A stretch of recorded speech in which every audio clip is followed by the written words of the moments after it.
So we've reached the site for the blower door setup today, and I think it's going to be a pretty cool one. You know, a lot of other folks have done blower door videos, but this house has some interesting aspects to it that may make things a bit different. It has some ceilings that are going to make calculating that volume difficult, and we're also dealing with a straw bale house, so I'm wondering how tight it's actually going to be. So if I'm going to do a blower door on a house, the first thing I like to do is to get a feel for the house. We also want to go around and look for things that are open. Any door or window that's open to the outside, we want to close that before we start the blower door test. And of course, in that same vein, anything that's open on the inside, interior doors and things like that, we want to make sure that those are open so the air is flowing through the entire house. Let's take a look. So as I walk in here, I'm looking for basically any penetrations in the walls. We've got some venting for the dryer. We've got a gas line coming in. We also have some water piping. So when we're looking for our air sealing measures, places that are leaking, these are some spots to check. We've got our access to the crawl space. So it looks like this next room is the kitchen. Now this brings up a good point. Any combustion appliances, we have a gas range here. Those need to be shut off. Now we also had a gas dryer, but that's obviously not running. Pretty cool wood-burning stove, it looks like. Now this brings up another interesting point. For anything that's wood or coal burning, you want to make sure you talk to the client ahead of time to ensure that they haven't been using this for a period of time before the blower door, so that this unit can cool down and you're not potentially sucking hot coals out of it into the living space when you're doing the test. Some other unique features that you may not see in other houses, but looks like we've got kind of an indoor grill here. So making sure that the flues are closed is important. You know, this one looks like there it's open, and I can hear it close right there. And the same goes here. While it may not apply to this home, other considerations include looking for friable asbestos and deteriorated lead paint. Look at the loose fill insulation in the attic and pipe wraps around heating systems. If friable asbestos is present, it's a walkaway. Do not run a blower door test. As for lead, if you find deteriorating lead paint around windows, doors, or anywhere in the home, it's really up to the state and the individual auditors as to what to do. A good recommendation may be to at least use a HEPA vac to clean up the debris before proceeding. So the rest of the living room then looks pretty straightforward with the exception of the vaulted ceiling. Now we're going to have to calculate out those angles, so it'll be a good test of our math skills to find out the volume of this room. Now we talked to the homeowner, and back behind here, this is where they have their water heater. So it is an electric water heater, so we don't have to check it as far as the combustion appliance to make sure it's off. But if we're getting any air leakage in this area, we may have to open this panel up and see what's going on in there. It's a little closet, a linen closet, and up in the top of that, they have a very tiny access space to get to the attic. Now what I'm looking for is to ensure that that attic hatch is sealed fairly well. Of course, you've probably noted that the ceiling is all tongue and groove. That would be something kind of tough to of course, seal up all of those little spots if we did have leakage.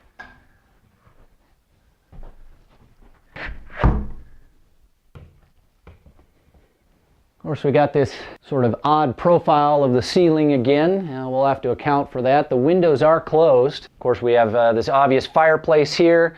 Much like the wood-burning stove, you know, I don't see any ashes or anything in there. Check the flue to make sure that this flue is indeed closed. So we're going to start taking some measurements and figuring out what the volume of this home is. Now, this is our most involved room because of the vaulted ceiling. So it takes a bit of math in order to figure all that out.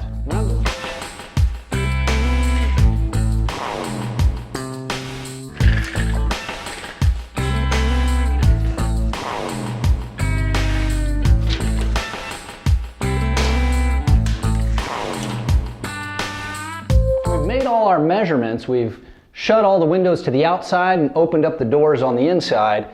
Let's go set up our blower door. Just one quick tip on the blower door. If you're working in a house that only has access through one doorway, make sure you bring the right things in first. There are a lot of different blower doors on the market. This just happens to be the one that we're using. One of the tips, at least on ours here, and all of them are going to be similar, is to make sure when you're setting this up, all these little knobs are on the same side. These are the knobs that you're going to be working on from the interior as you're tightening this up in the doorway. So we got our basic frame set up. I'll loosen these up a touch.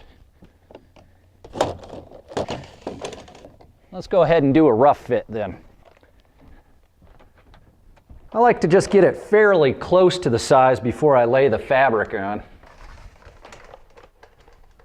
And leave a little bit of extra because that fabric's going to take up some space.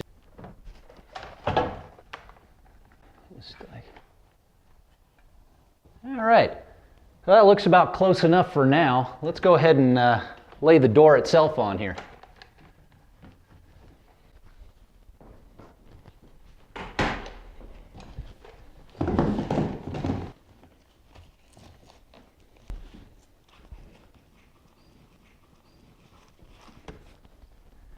We'll just Velcro these couple of pieces on. So we've got this door put together roughly, and before we put it up in the doorway, we want to make sure we didn't leave anything outside. And then we also want to get the hose that leads to the outside pushed through the doorway. The big thing to be aware of is that you don't just pull out enough so that it's hanging down in front of the fan, because that's going to give you a bad reading.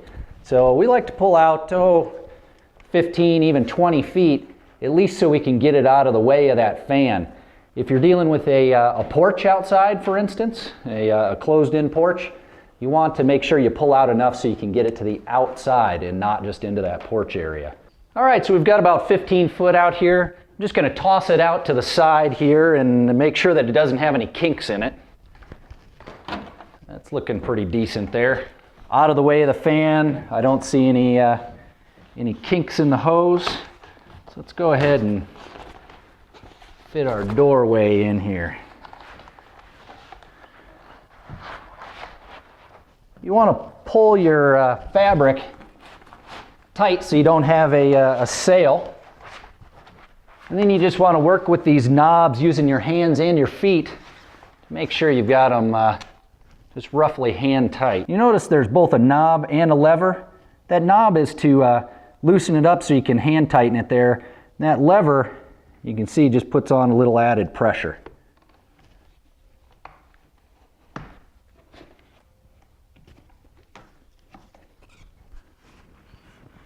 So that's looking pretty good. Got a little bit of slack in the center here. You just want to kind of pull that tight.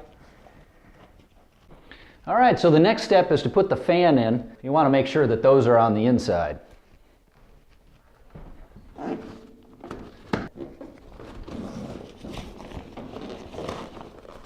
And now, depending on the way your doorway is set up, you could get some wobble with this fan when it starts up. So we like to keep a piece of foam or even a little block of wood so we can kind of even out that surface there. We're ready to hook up some hoses here. So we're using a digital manometer here. This is the DG700. Again, a lot of different ones on the market. Some folks are using the analog gauges. Let's hook this up here. So this upper right port on ours is what we hook to the fan. And then that green hose that we saw earlier hooks to this lower left. So let's get it all set up. So our fan hooks up right on top here. There's only going to be one port, so it's pretty easy to get that set. Now I like to set everything up, set it down to the side of the fan. When you're taking your readings, you know, you don't want to be blocking this airway. So your rheostat here, this is just what controls the speed of the fan. And so you can see that you can just move that from low to high, and you're going to adjust how much flow is coming out of that fan to get your 50 pascals that we're looking for. I like to hang that on the crossbar here, so let's go ahead and put that in.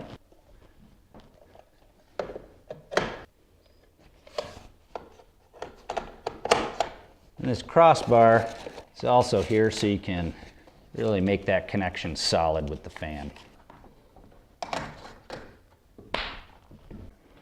So now we're hooking up our outside reference air here, bottom left plug. We've got our fan plugged in. We've got all of our hoses set. We've got our hose hooked up to the fan, measuring that pressure. We've got the hose hooked up to the external environment outside there, reading that pressure. And then we have our reference points here that we're picking up pressure inside the home. So this is all good to go. We're ready to get a baseline.